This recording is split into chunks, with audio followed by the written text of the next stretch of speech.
can clearly see how the entire exterior of granite has been stripped off one of these baby pyramids.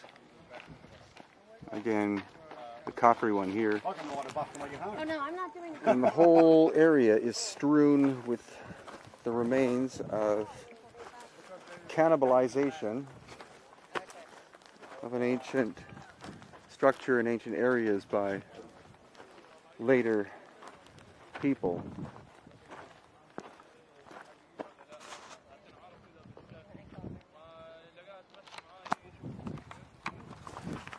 And before you say, oh my God, isn't that awful, how could they do this? Remember, these buildings are a minimum of around 4,000 years old and could be much older. Over that period of time, cultures come, cultures go, and especially later cultures who arrive and have no comprehension as to the significance of the original constructions. They look at these things as simply quarries. You don't only find that in Egypt, you find that in Peru and throughout the Middle East, I'm sure, and many places in the world. So the Great Pyramid in the background here on the Giza Plateau, and you see this is the solid bedrock, sandstone. Most likely these are crypts or caves carved into the bedrock itself. And what this looks like is a little pyramid. And what you see on the right hand side, you see how the shaped sandstone blocks interlock with the original bedrock itself, because you see all of these indentations here made so that the blocks would fit in, like they're trying to lock in a three-dimensional way the stone, introduced stone, with the bedrock itself, and that of course makes the structure a lot stronger.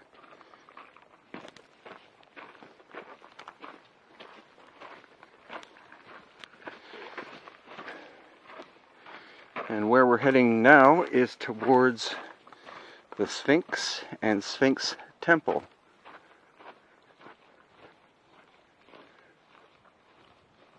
I made a mistake. That's not the Great Pyramid, that's Menkaure, because here we have the second pyramid in the background, Khafre, and the Khufu one, the big one, great one here.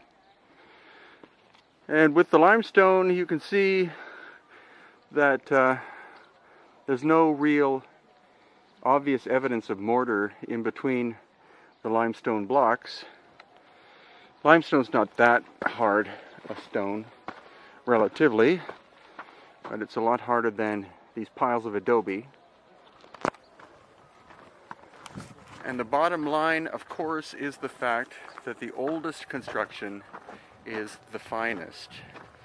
And where we find lack of mortar or cement-like material to glue the stones together, that is the oldest. The newer stuff, as in 2,000 years old, that's where you find mortar. Much more difficult to construct a building without mortar than with, because the stones have to fit perfectly in place.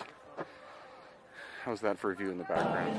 This is inside the Sphinx Temple, and this block of gray-black granite is perfectly vertically level.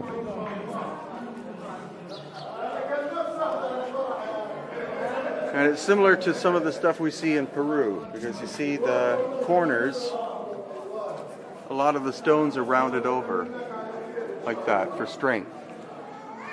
This is all basically red granite.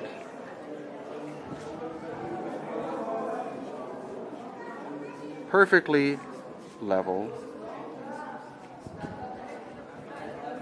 And you can see the weathering at the bottom that looks like that would have been the result of water. But we had Chris Dunn here with his gauge, which is accurate over 1 foot to within 1/10,000th of an inch, and this surface was that flat. This is only a preliminary look at the Sphinx Temple, because we will be coming back. We have to kind of race through today.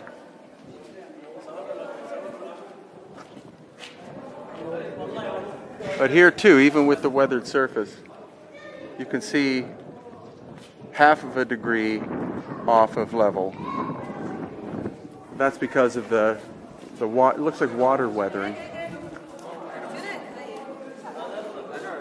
Here, 0.2 degrees off of being perfectly level. So for those of you who may never get a chance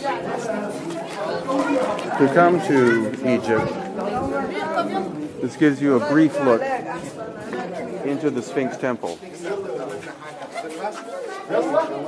This is one of the pits.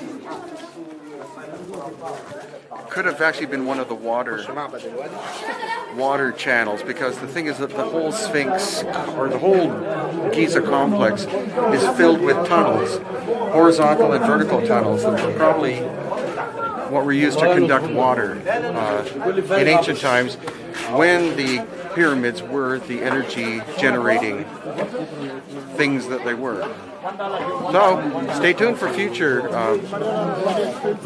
updates as we progress through this journey, but unfortunately we're always have to race through some of these on our first day in order to get a brief look at what some of this stuff looks like. Sphinx.